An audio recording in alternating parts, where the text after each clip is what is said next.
En ég ætla hérna að fjalla ráðstefnu sem var haldin á fimmtudaginn síðasta, sem var yfirskriftin gegn mansali samvinna yfir landamæri.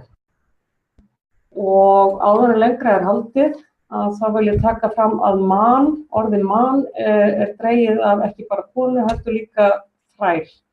Þannig að í eldri íslensku að þá þýðir þræll og þess vegna tölum við mansal en ekki mansal. Það er gengur misskilningur. En að þessum verkefni sjálft.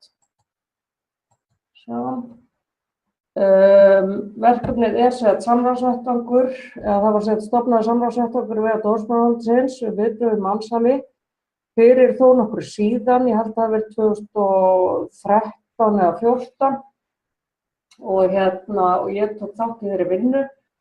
Þetta er gríðarlega stór samráðsvettvangur með félagasamtökum og stofnunum og þeim sem þurfa að eiga hlut að máli, en hann hefur verið frekar óvirkur því miður og til dæmis hefur verið í gildi aðgerðaáætlun gegn mansali 2013-16 sem var aldrei virkjuð af því að fylgdu aldrei peningar og það var svona pólitískur ágreiningur hana.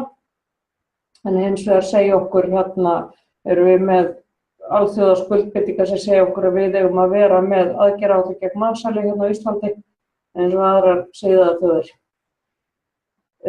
Innan þessa samráðsvettvangs það myndaðist ákveðinn hópur sem ákvað að fara að taka fræðslu að sér og þessi hópur samanstendur af fulltrúum frá Reykjavíkurborg, lögreglunni á höfuðborgarsvæðinu og svo ég frá Starfsgreinasambandinu.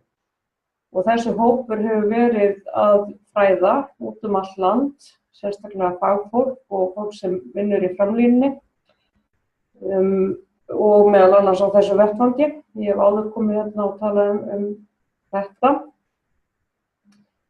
Og þessi fræðsluhópur fer að vinna sjálfstætt og að því það ekki neina peningar í aðgerðaáætlunina þá sækjum við sjálfum peninga í jafnréttissjóð og fengum 2 milljónir í fyrra til að vinna verkefnin gegn mansali samvinna yfir landamæri og ráðstefnan sem sagt hluti af þessu verkefni. Ráðstefnan fengu 7 heimsmeistara í vinnu gegn mansali hingað til Íslands og þetta voru yfirmenn mansalsmála hjá Europol í Noregi og Danmörku, þetta voru saksóknarar og síðan voru þetta stjórnendur með vinnu með þolendum, bæði í Noregi og Svíþjóð og svona þeir sem hafa samhæfingar hlutverk mansalsmála eins og okkur vantar svo sannlega hérna á Íslandi af því það er enginn sem sér það að samhæfa viðbrögð og við erum svolítið fálmandi í myrkrinu en það með það. Ég hef gert einhverja tilraun til að hafa samband við og vekja máls á norrænu vettvangi hjá félagasamtökum sem við erum í samstarfi við þar.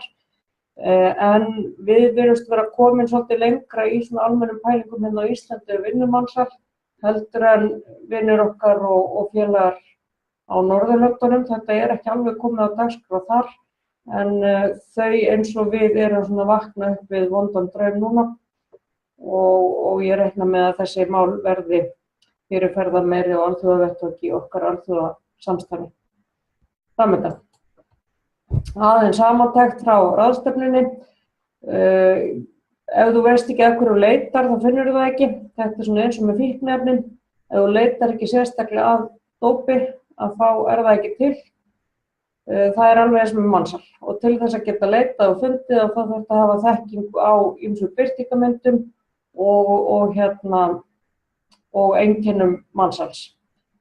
En það er talað ýmsar birtingarmyndir mansals, það er vændi sem nú kannski það sem flestir tengja við mansal en það er líka betl, þrælavinna, barnaníð, líffæraflutningar og glæpastarfsemi. Og það er til þess talað það að allt þetta auðmýkjarsfólk sem að reyna að koma sér yfir Miðjarðarhafið í leita betra lífi í Evrópu.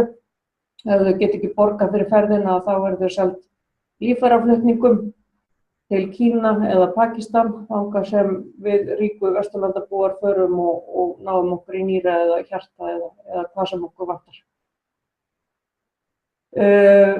Vændisinn er þrýst á eftirspurn og samúð með ofbeldismönnum frekar en þolendum og það kom nú fram að við settum upp sænsku leiðina í vændismálum en við höfum hins vegar til að verja alla aumingjarsmennina sem lendir því að kaupa vændi og þá hefur við yfirleitt lokað þinghald í vændismáli hér á Íslandi sem gerir þessi lög fullkomlega tilgangslaus.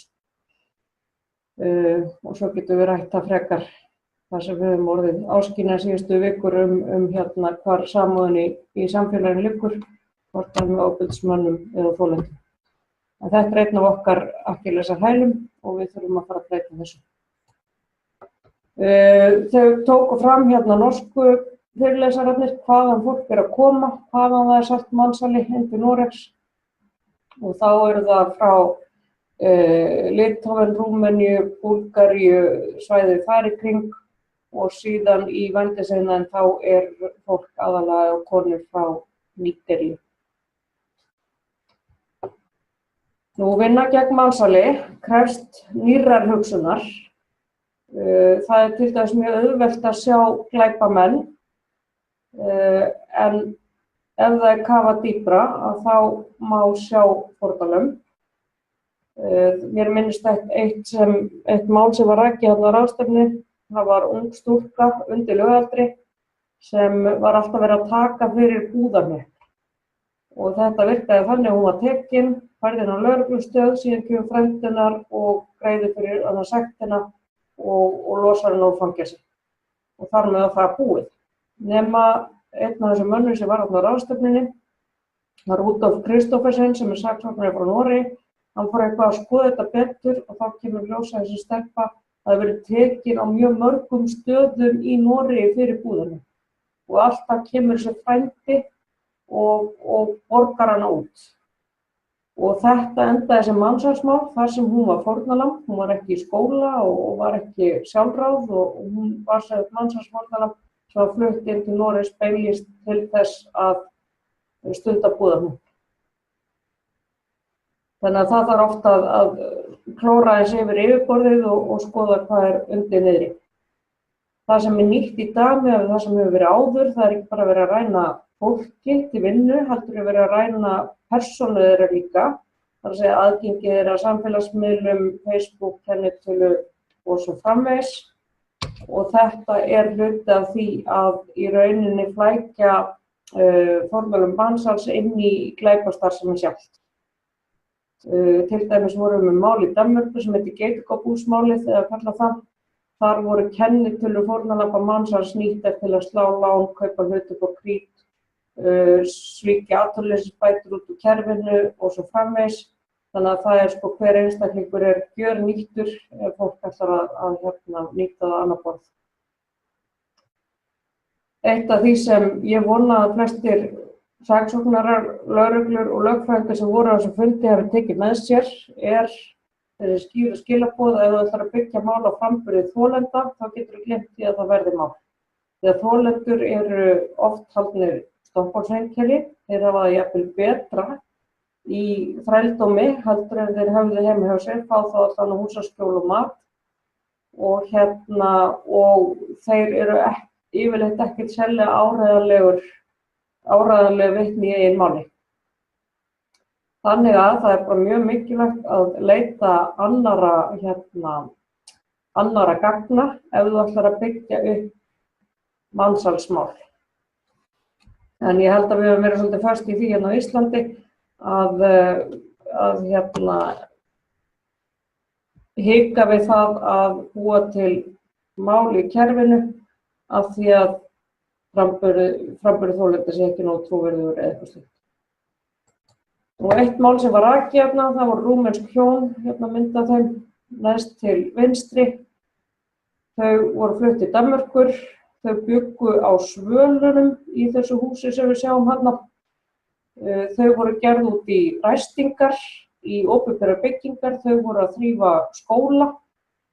Í þeirri vinnu voru þau 12 tíma á dag, fengu ekki að sjá nema lítinn hluta af sínum launum.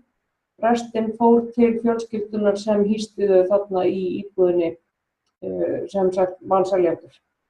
Þetta fólk var ekki tilbúið til að vitna í eigin máli eða gegn kvölurum sínum af því að þeim fannst þetta eðlilegt og lögregla var mjög sein líka að kveikja á perunni af því að þetta fólk fekk húsaskjól, það fekk mat, það fór í frí til Rúmeníu einu svona ári og það var svolítið djúpt á því að fólk upplifði þetta, hvort það voru þau eða aðrir innan kerfisins sem mansalsmál, en vissulega var þetta þannig. Þau voru beinlínis gerð út að þrífa og launin þeirra hirt frá þeim. Svona að lokum, það kom skýrt fram þarna á ráðstefnu uppgangur ferðaþjónustu er hættumerki, bæði það er náttúrulega mjög mikið af fólki í svona grunnstörf, í störf sem þarfnast ekki sérstaklega tungumálakunnáttu eða eitthvað slíkt og svo ég tala ekki vændisiðnaðinn allan. Eins og málið sem ég rakti áðan varðandi fólki sem var að þrífa í skólum, það er eftirlitslaus iðnaður undirverktaka og undirverktaka og undirverktaka. Þá er orðið mjög auðvelt að fela alls konar skít í þeirri keðju. Við þurfum að hressa svolítið við lagaramann okkar, við þurfum að bæta við mansali út af betli og skipulagðri glæpastarfsemi, þar að segja þeir vera að flytja fólk til að betla eða beinlínis fremja afbrot, innbrot eða búðarþjófnað eða eitthvað slíkt. Og síðan þurfum við að skoða mansalsákvæði, hvort við höfum að vera með eitthvað vægara mansalsákvæði til þess að ná fleirum, af því að við höfum ekki fengið mansalsdóm hérna á Íslandi síðan 2009 og við vitum að það er bara ekki raunsönn lýsing á ástandinu hérna.